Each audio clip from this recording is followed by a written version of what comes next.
Magandang araw mga ka-farmer. Ngayon, mag-inject na naman tayo ng vitamins para sa ating dalawang alagang baboy. Ito ang aking injikan nung nakaraang linggo. Tingnan nyo naman napakabilog ng katawan. Dalawang buwan pa lang to mga ka-farmer, pero ang bibilog na, parang nasa 40 kilos na ito. Mag-i-inject tayo ngayon ng vitamin sa kanila. Ang i-inject natin na vitamins ay tag 1 ml lang, Bilamil. Yun kasi yung ginagamit ko, Bilamil, para madaling bumilog yung kanilang katawan.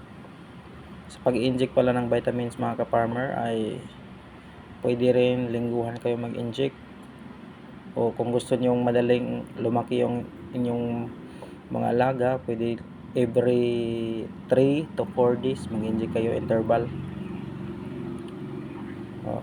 Napakalikot ito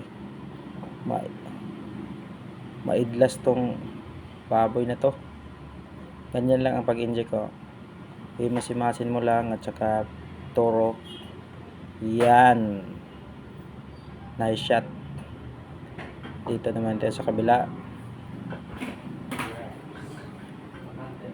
Ito naman ang ating last na tuturukan. Napakailap din ito.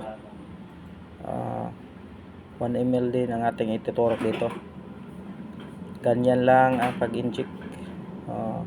Huwag mong biglain para hindi mabali yung karayom. 2 beses pa lang to na inject ng vitamins, pero ang bibilog na.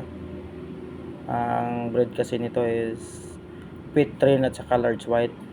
Magandang combination yung Pitrin at saka large white mga ka-farmer. Madaling lumaki yung mga breed nila. Ganyan lang mag-inject.